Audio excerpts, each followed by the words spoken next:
Each year, usually on the Monday before the July sitting of Tynwald in Douglas, representatives of the island's secondary schools are invited to try being members of Tynwald for a morning. Manx Radio recorded this year's sitting, held on the 17th of July, and on Perspective this week we hear the first 12 questions asked by the junior members. Question 1, and I call on the Honourable Member for Douglas East, Josh Kane, to ask his question. Thank you, Mr. Speaker. My question is, what is being done to stop off-island interference in national politics? I call on the Deputy Chief Minister to reply. Thank you, Mr. President. This is a very broad question, but also a very interesting one. The first thing I think it is important to say is that the Isle of Man has a long history of political independence. If there are or have been attempts to interfere in Manx politics, I would question how effective these attempts referred to by the Honourable Member actually are. Mr. President, we are not immune from the broad global trends that we all see through the media, and especially through social media.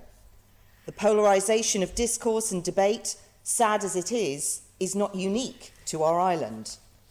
To return to the question, I have noticed an increasing trend for some off-island groups to add their voice to debates around our domestic policies.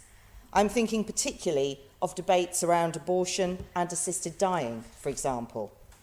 I would say, though, that in trying to gain public support for a cause or viewpoint, however unpalatable that might be, is not the same as interfering in Manx politics. Mr. President, in a modern and open democratic society, it is healthy that opposing views should be expressed, communicated and discussed. To try to stop that free expression of views, even if you disagree with the views, would not be in the interests of democracy. What we need to do is to balance the right to express one's views with the need to be non-discriminatory and to avoid inciting hatred or violence against certain groups of people or people who hold certain views. Mr. President, Manx politics is built on a great tradition of consensus, discourse and engagement. While we may disagree with a view, we will fight to the end to defend your right to say it. Those who come to our island, but who do not wish to listen and engage, will find their message is likely to miss the mark. I do not believe there is a risk to our politics or political system from outside interference. Thank you, Mr. President.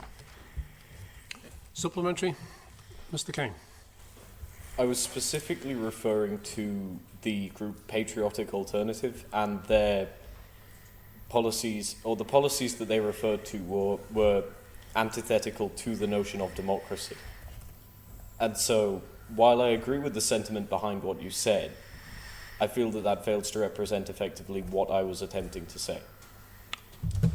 Deputy Chief Minister to reply.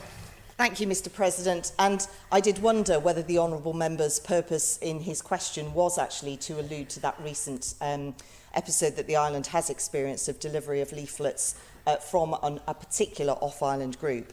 And I think, actually, to the point that I raised in my initial response, what I found quite interesting was the response that we saw on the Isle of Man, in our media, in fact, which I think absolutely elucidated the point I was trying to get across, that an outside group trying to encourage people on this island in a particular direction without understanding our island, without understanding our people, our society, our economy and our views, will miss the mark. And indeed, it was interesting to me that commentary in our media from members of the public quite rightly pointed out that you cannot transplant and impose views from another place without coming and understanding our island and our feelings. And I'm glad to say we have had some healthy debate, which I think is representative of our strong democracy and public voice. Thank you, Mr. President. Move on to question 2, and I call on the Honourable Member for Arbury, Castletown and Maloo, Rebecca Perry, to ask question. Thank you, Mr. President. My question is, what provisions will be in place at Nobles Hospital to cope with the aim to raise the population of the Isle of Man to 100,000 people? Call on the Minister for Health and Social Care to reply. The updated island plan, approved by Tynwald on the 18th of January, includes key elements of the economic strategy, such as ensuring that we plan for a future population of 100,000. It's worth noting this is not a target population. That work is only now beginning, and GP services and Nobles Hospital are some of the areas we are starting to look at. No specific work has yet been undertaken to assess the additional GP and hospital services that may be required for an increased island population of 100,000. However, some high-level estimation work was undertaken as part of the independent health review conducted by Sir Jonathan Michael. It is worth highlighting, Mr. President, that a population number itself doesn't provide much insight into the needs of our citizens in terms of health and care. Demographic pressures on healthcare relate more to the details, such as the age breakdown of the population, rather than simply a target number. The Department, Public Health, the Transformation Programme and Manx Care would work together, as well as more widely with other departments such as Home Affairs and Education, to understand the impact of the economic strategy objectives on our health services. Within the department, work has already started on our estate strategy, which will include the buildings that health and care services operate from, their use, capacity and condition in the context of the economic strategy. Guramayu, actually. Supplementary, Mr. Cowley. Thank you, Mr. President. I thank the Minister for his answer today, which seemed to focus on the buildings and their capacities. However, what confidence does the Minister have that it will be possible to recruit enough staff to provide services in the future to meet not only our current needs, but also the needs of an expanded population? Minister to reply. Thank you very much, Mr. President. I don't want to jump ahead of myself. There is another question on the order paper actually specifically relating to staff retention and recruitment and attraction of young workers back to the island, so I'll try and deal with that answer as part of that work, sorry, Mr. President. But I am quite confident actually that we have recruitment plans in place, that we will have a long-term strategy that will enable us to plan for an infrastructure that supports a larger population on our island. Supplementary, Ms. Perry. Well, throughout my findings, I found that last year, in 2022, only one ward in the entire hospital had safe nursing levels. That was a neurology ward. Surely, if the population of 85,000 can't have safe nursing levels, if the population does in fact reach 100,000 people, how is that going to be improved and not worsened? Minister to reply. Thank you very much, Mr. President. I think safe staffing is actually quite different from providing for a population. It doesn't matter how many people you have. On the island, there is a certain minimum number of staff you're going to need to service that population, whether it's 80, 90 or 100,000 people. The reality is we can't meet those minimum staffing levels today. That is well acknowledged and understood. But actually there is no direct correlation, I think, between the minimum staffing levels that you have and our ability to deliver that service to a slightly larger population. The one thing I would say is if you want us to recruit more nurses, more healthcare assistants, more doctors, more dentists, we're going to have to find them from somewhere. That will be bringing people onto our island, which will, by default, then grow the population. So I don't think that growing the population and solving our service delivery and staffing issues are inextricably separate issues. They are very linked, and actually we can't solve the one without the other. Good. We move on to question 3. A call on the Honourable Member for Legislative Council, Mr. Williams. Thank you, Mr. President.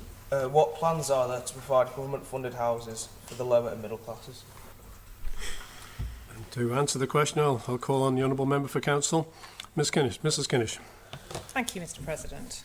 Thank you for the question. The Department determines eligibility for access on set criteria, which are the ability to afford housing and residency requirements, not based on a class system. The Department and local authorities provide 6,100 public sector houses to eligible applicants. There is a replacement programme in place for homes that are no longer suitable for modern public sector housing, and this will result in approximately 200 dwellings being constructed on existing sites over the next 3 years. The existing stock is supplemented with additional public sector homes wherever there is opportunity to do so. 2 schemes offer financial assistance to eligible persons to help fund a purchase of a first home. The First Home Choice Scheme provides loan assistance towards the purchase of a home for sale on the open market. The First Home Fixed Scheme provides loan assistance towards approved dwellings for sale at discounted purchase prices. Currently, 99 new homes with planning approval will be built at a discounted price via the First Home Fixed Scheme, and a further 148 new homes are currently going through the planning process. There are plans to expand on the mid-rent pilot scheme, where 5 properties are currently being let in Colby at a reduced rent. This scheme lets properties out at around 80% of the market rate for a period of 2 to 3 years and aims to make it easier for those who live in them to save a deposit to purchase their own home. Thank you, Mr. President. Supplementary, Ms. Hewitt. Will these new houses have the similar facilities, such as being close to schools for families? Mrs Kinnish to reply. Thank you, Mr President. Unfortunately, I'm not in a position to state where these new properties will be developed. There are processes going through the Housing and Communities Board at the moment which are identifying sites, but I cannot make any firm response as to the location of those properties. Thank you, Mr President. Supplementary question, Mr Williams. Mr. President, how do you plan to bring people over to boost the population if the houses are too expensive? Does no one want to move here? Mrs Kinnish to reply. Thank you, Mr President.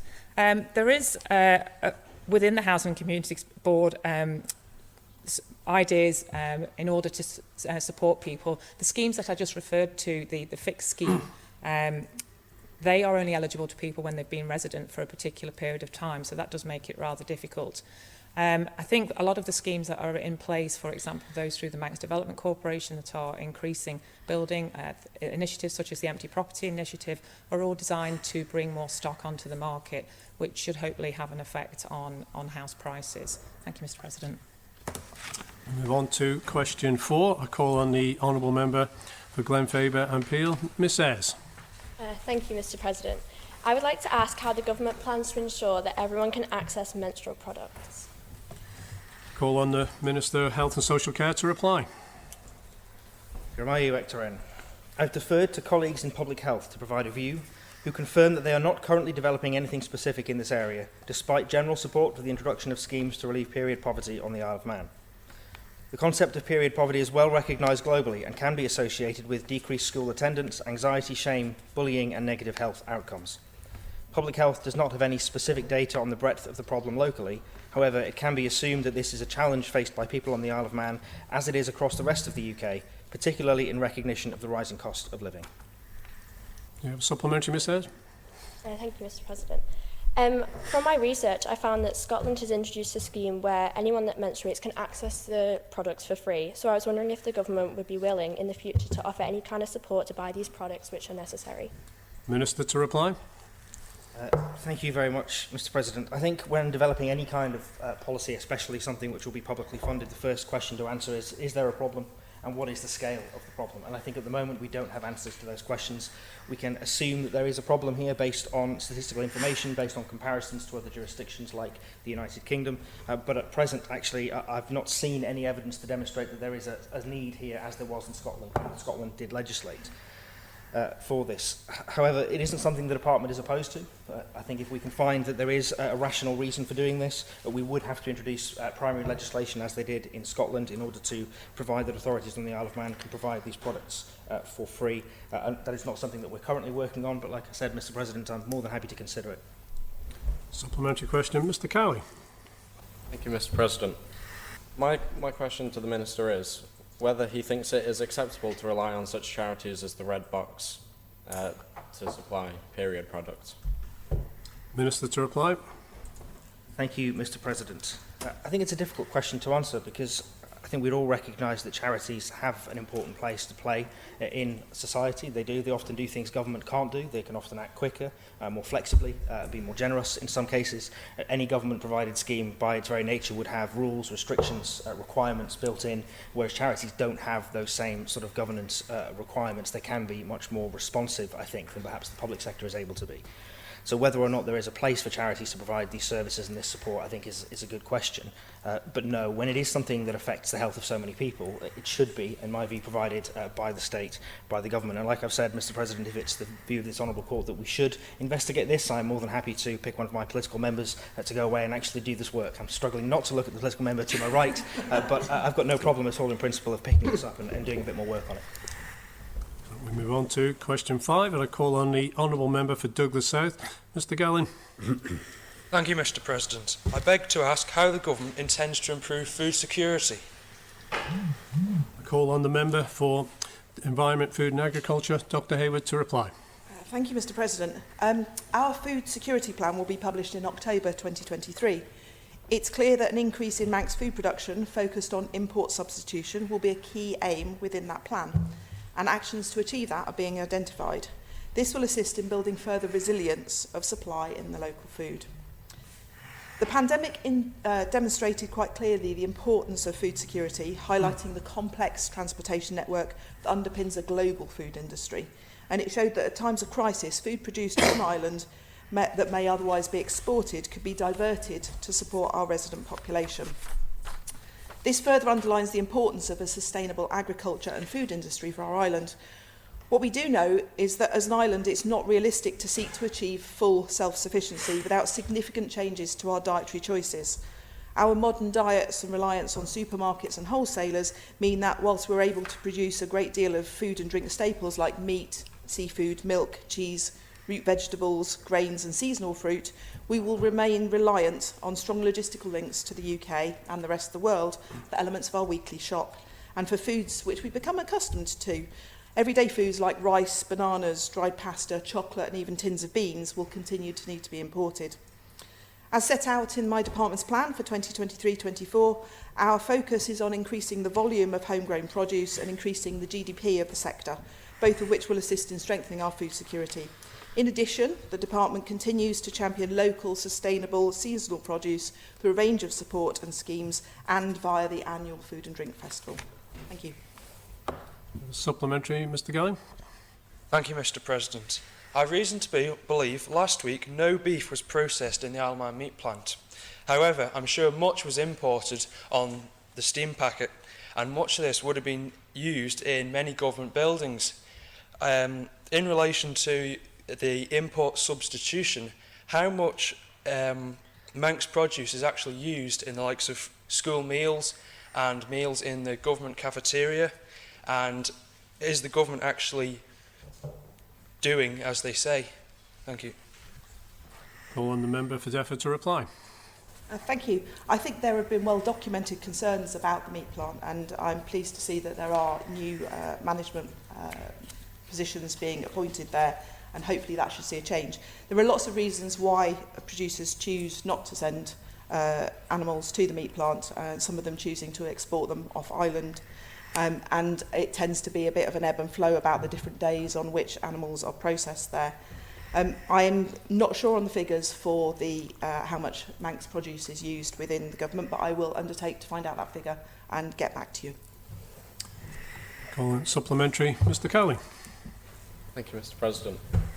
Would the Minister agree with me that the term food security is often misunderstood and misused, and instead confused with food sovereignty? Further, would the Minister also agree that the World Food Summit definition of food security focuses on the physical and financial access of food? Food inflation is at some of the highest levels seen in decades, and would the Minister agree with me that the high food inflation disproportionately affects low-income households, thus decreasing their food security? Member for Defra to reply. I thank the honourable member for his question. I'll be having words with him later.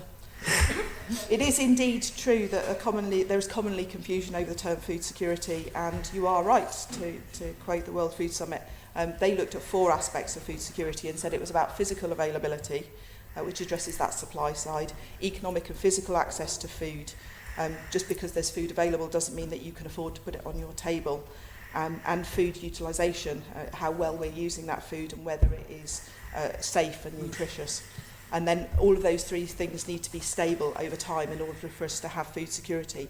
And you are right to identify that the current economic climate is affecting food production. Many businesses are struggling to maintain their margin due to increased costs, the cost of energy, imported feed, fertiliser, spares, packaging, logistics, all of those have gone up, and that's putting real pressure, and we've seen serious food inflation.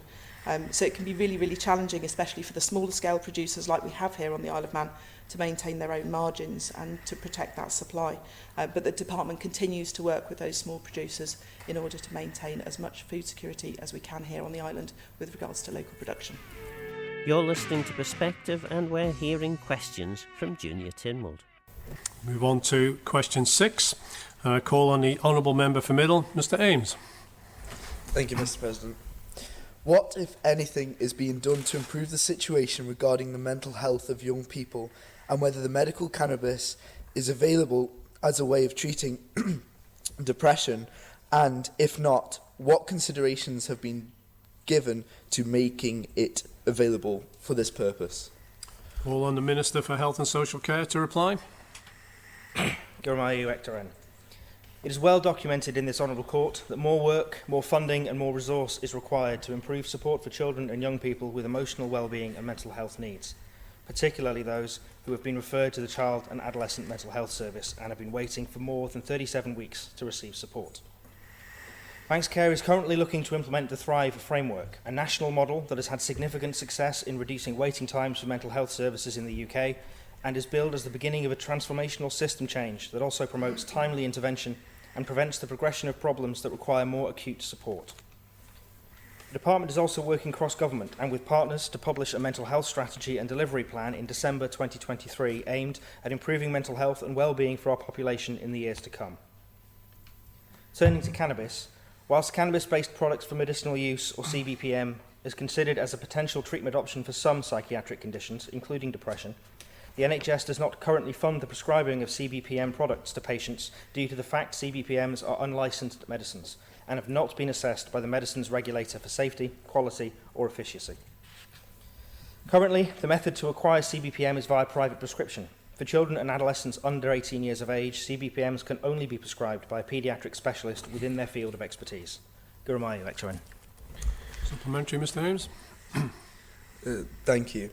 I have spoken in the past weeks to other students from QE2, both in year 12, 11 and 10, and all feel that the few that have received support have felt that it was inadequate and feel as though they were treated as just a number on a piece of paper and weren't taken into consideration as a person. Question to that? Minister to reply?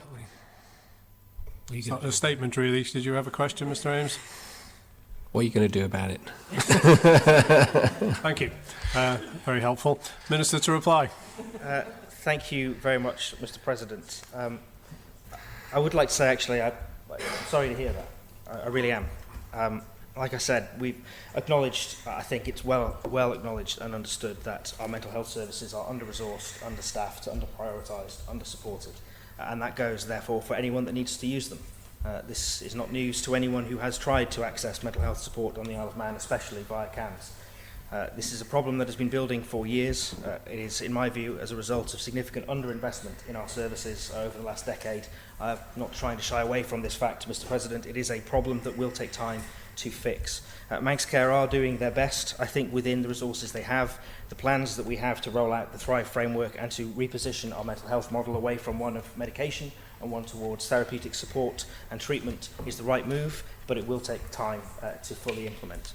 What I would suggest, if the Honourable Member has any direct experience or anyone who does have direct experience of these problems, please encourage them to get in touch. The Department is actively working on a mental health strategy and our engagement forum is more than happy to talk to service users, to patients, to anyone who feels like they have been let down by the current services in order to try and make sure we build and improve these services for the future. Move on to question 7. I call on the Honourable Member for Douglas South. Ms Harris. Thank you. Thank you, Mr. President.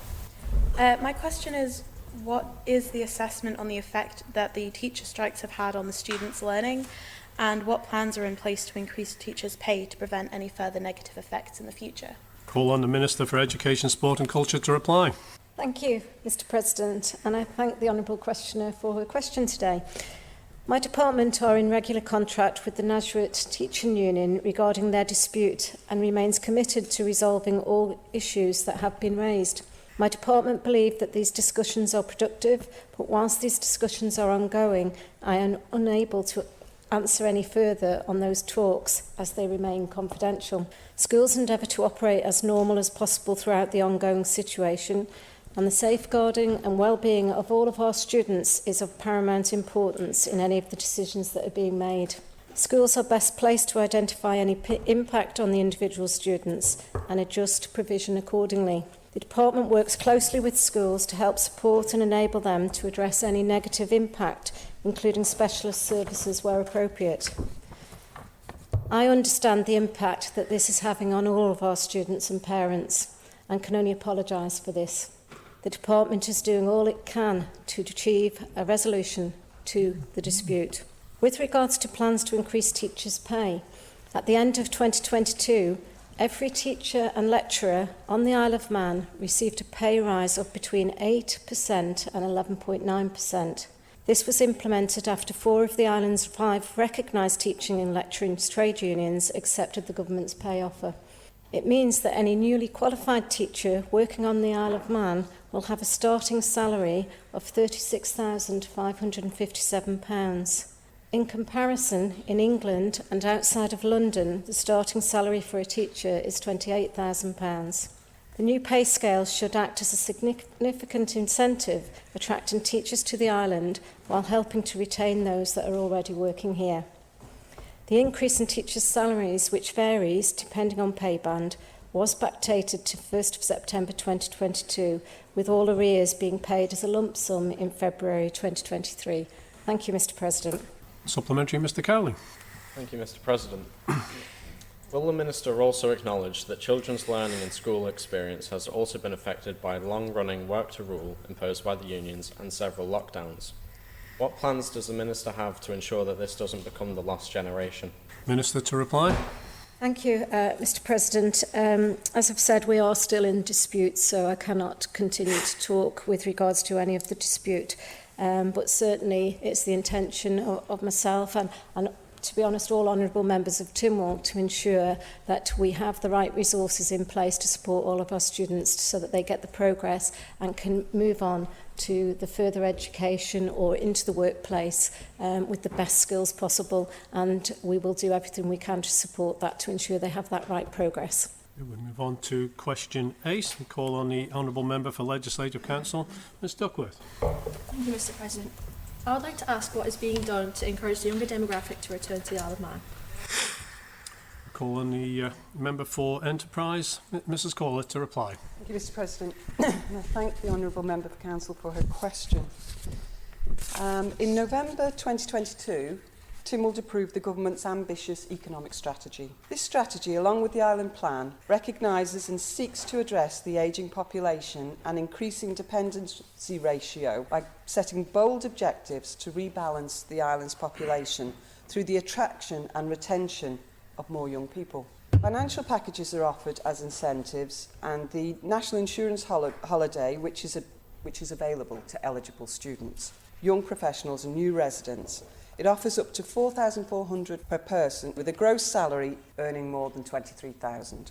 And in response to the approval of the economic strategy, Locate reviewed the Graduate Ecosystem Initiative to readjust its scope to focus on attracting and retaining more new, returning and existing graduates and young professionals.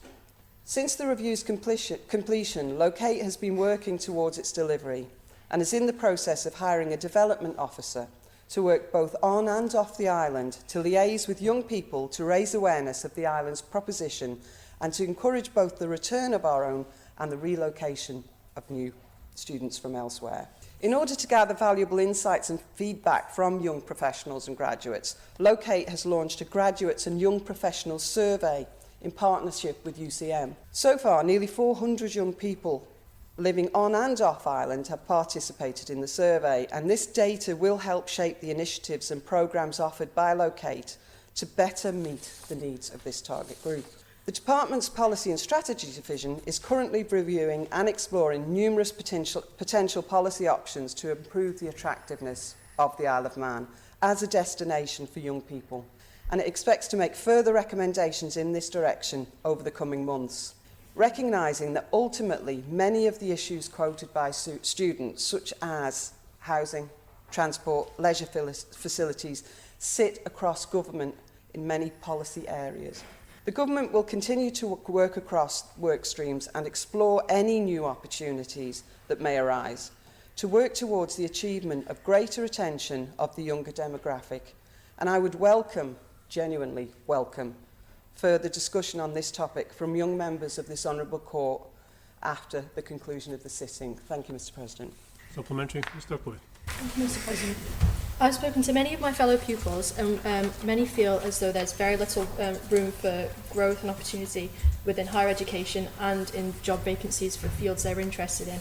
And I was wondering if there's anything put in place to address this. Member for Enterprise to reply. Thank you, Mr. President.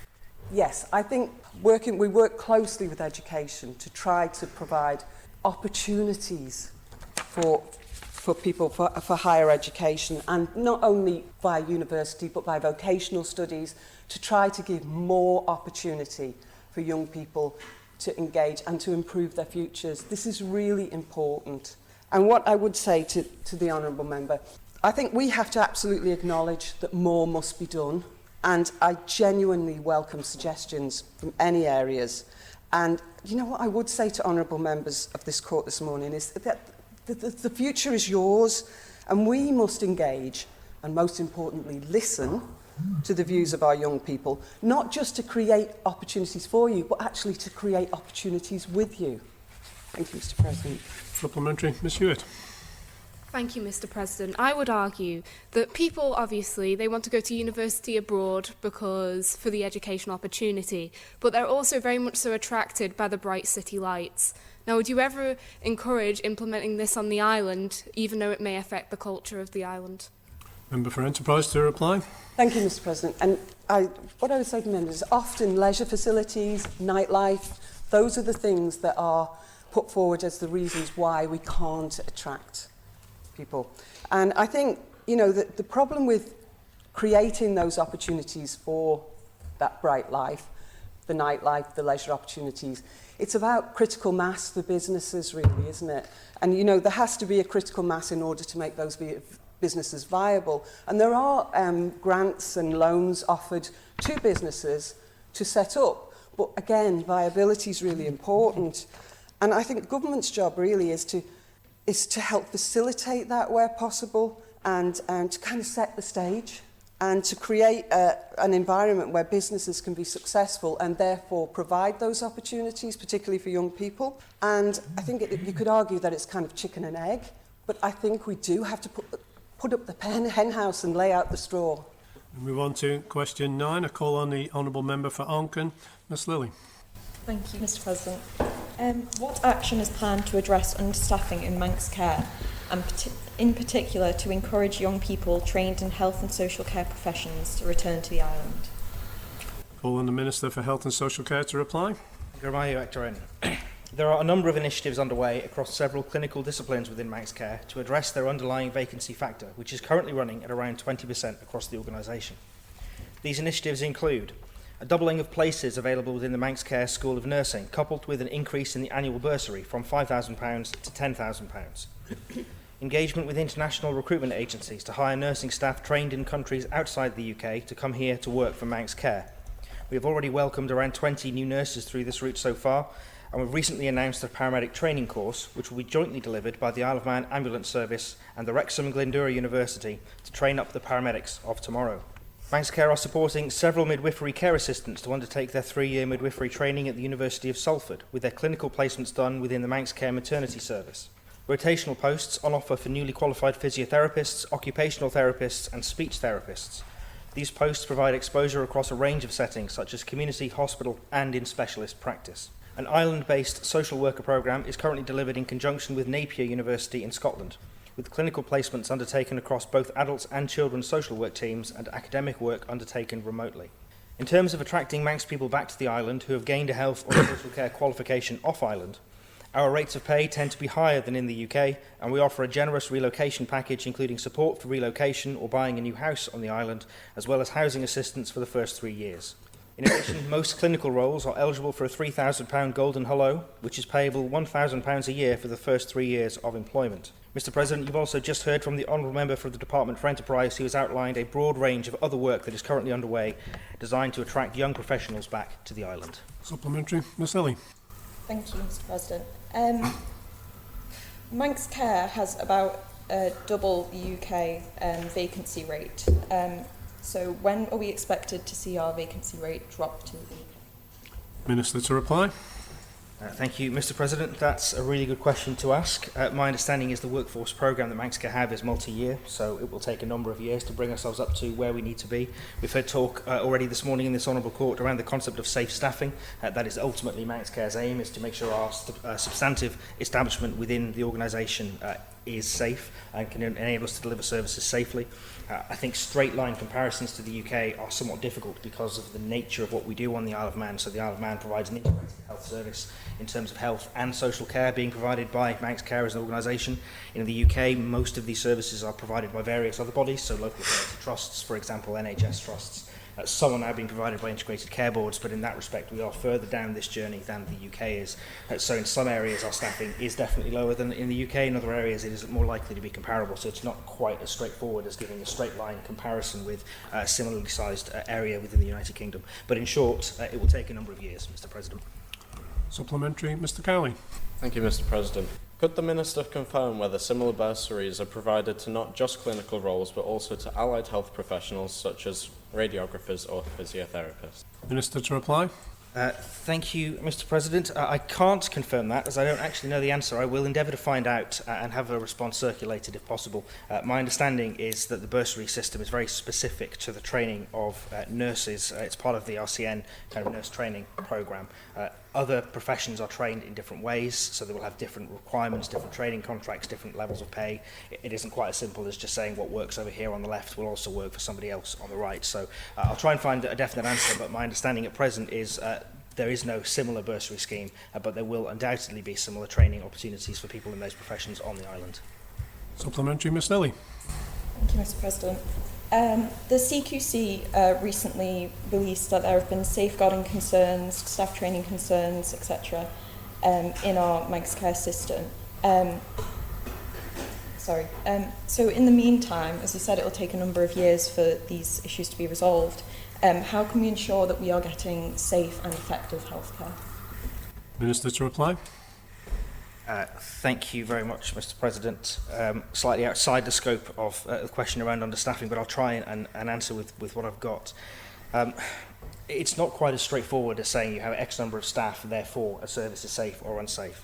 Manx Care do a lot of work around moving staff around between services. A lot of it is down to the acuity of patients, so how unwell patients are in a particular area. Worse patients are, the more staff, the more care they need. Better patients obviously need less care. So it isn't quite as straightforward as applying a sort of a mathematical formula saying you have X number of patients, therefore you need Y number of staff.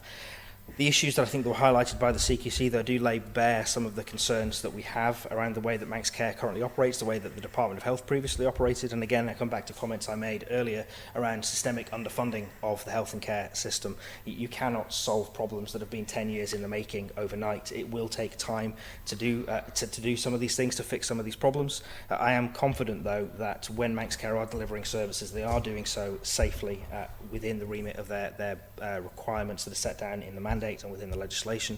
Again, how they manage that is very much by making conscious clinical decisions on whether services themselves are safe to run. So there have been quite well trialled public information around some services Manx Care is supposed to be providing but is choosing not to because they have openly admitted they cannot provide that service safely, and I'm talking about home births here.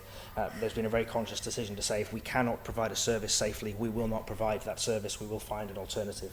And that is the ultimate reassurance that I think I can provide this Honourable Court, that says where Manx Care is unable to safely deliver a service, they will make a very difficult decision to say, I cannot deliver this safely, therefore we must find an alternative.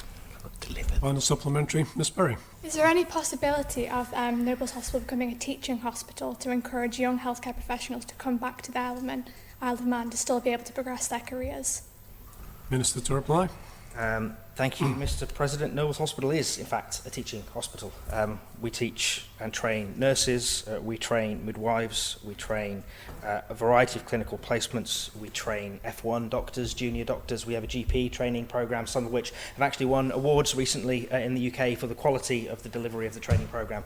So one of the things that we are very good at on the Isle of Man is training people in the clinical space.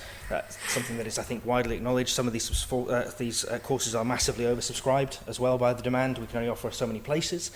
Like I said in the original answer, we doubled the number of places available within the nursing programme. Those, as far as I'm aware, were all snapped up relatively quickly. So we do an extraordinary amount of training on the island, given that our small scale. We are looking to expand that. So we are looking to expand our medical programme. So, for example, that's training junior doctors. How many more doctors can we train in, get more rotations?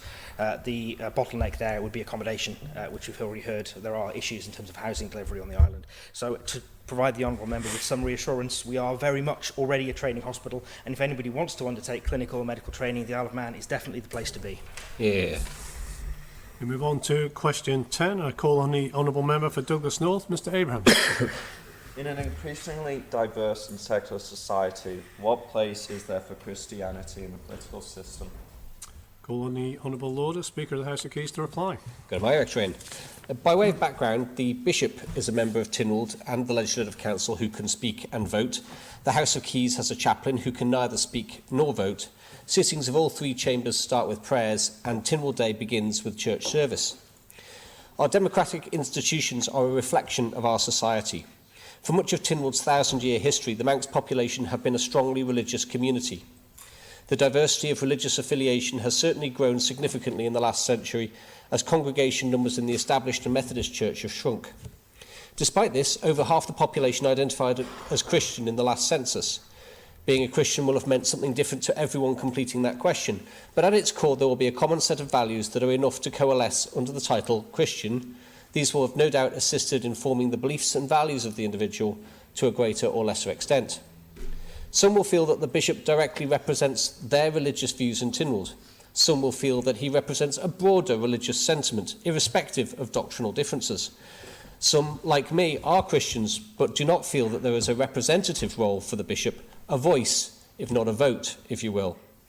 Within Keys, a majority of members opted to retain prayers, but make pragmatic changes to those that do not wish to participate, so that they can be accommodated. I have no doubt that as our society continues to change, so too will sentiment around this subject. Supplementary, Mr Blackman.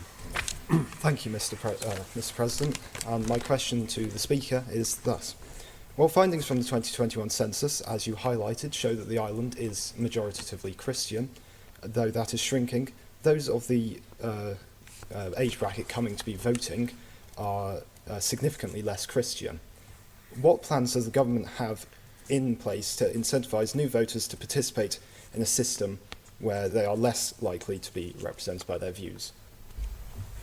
Order, Speaker, to reply. I may disappoint the Honourable Member that I'm unable to speak on behalf of the government in my current role.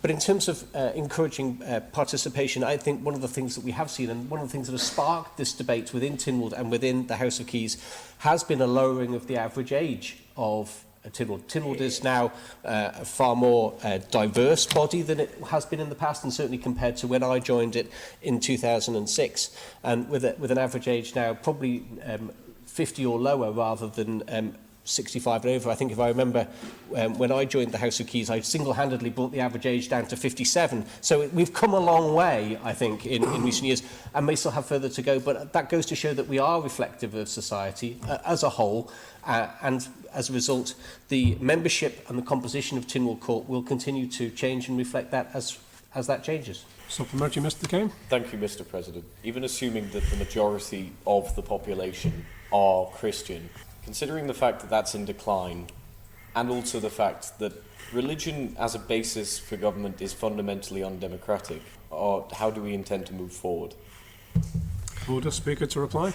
Well, like many other members in this place, I agreed that the way forward was to remove the vote from the Bishop, so that he would still have a voice in here, and take that incremental step towards secularising politics. So the only other example I could find of outside of the United Kingdom of religious participation in Parliament was in Iran, and perhaps wasn't the best example to pick from.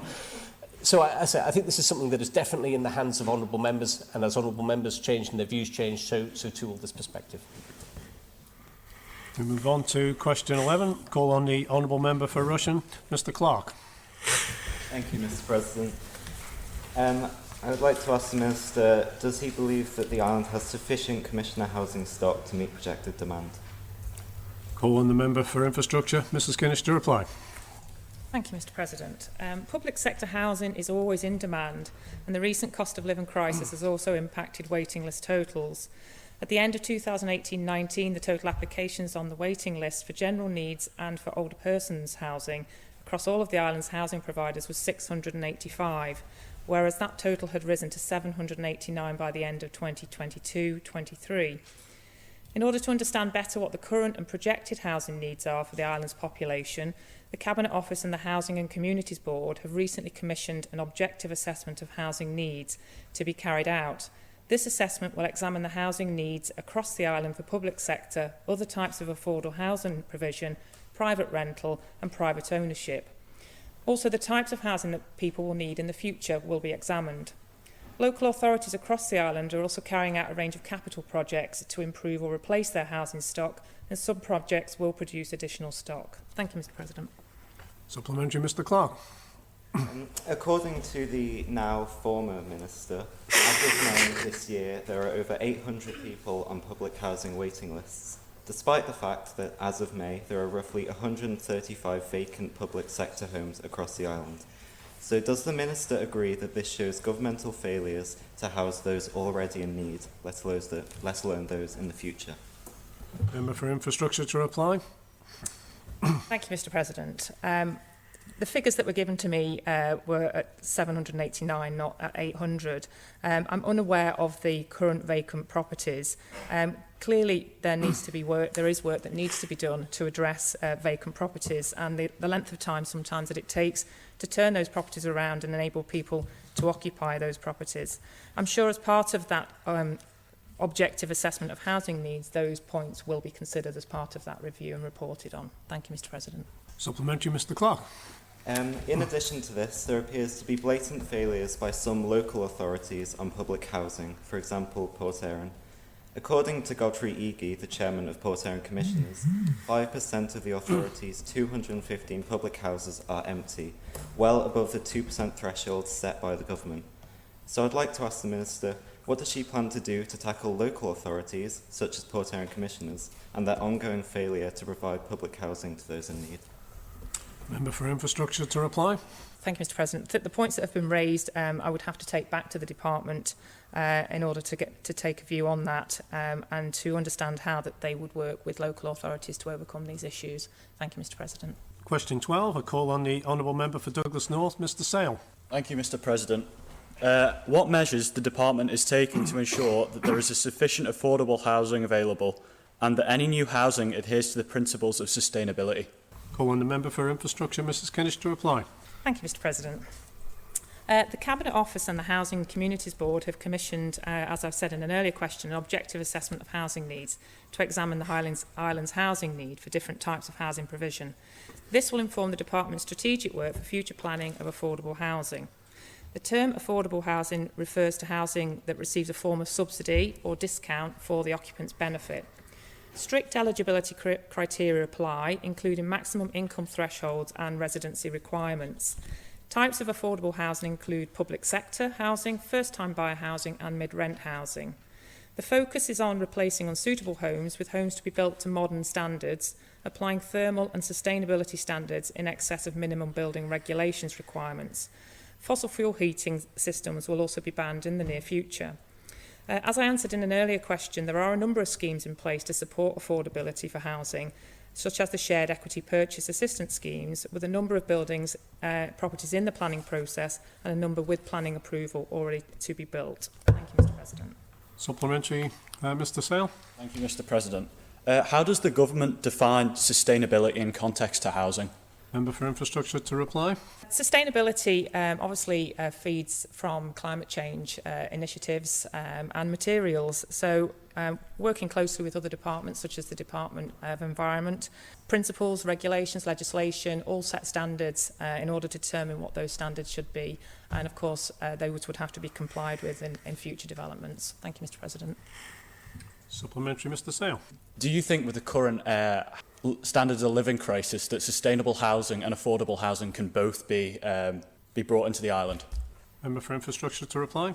Thank you, Mr. President. The current view with sustainability is if we look historically, when you look at things such as solar panels, the cost of those particular systems were always rather expensive initially, but the more of those that are produced and developed, the costs of those come down over time, and I think that would apply to other materials, but I can't comment really broadly on what those costs would be. I think when you look at the shared equity purchase schemes, those particular costs wouldn't necessarily be fed straight into the purchase price, so they wouldn't impact on those buyers. But as I said, I think as these things become more commonplace, it's a supply and demand situation, so prices would be affected accordingly. That was the first part of the Junior Tynwald sitting held on the 17th of July this year. It's good to hear how young minds view Manx politics, and we'll hear the second part of Junior Tynwald in a couple of weeks' time. I'm Phil Gorn, Gunnar Mayus and Geisha Grum. Thanks for listening.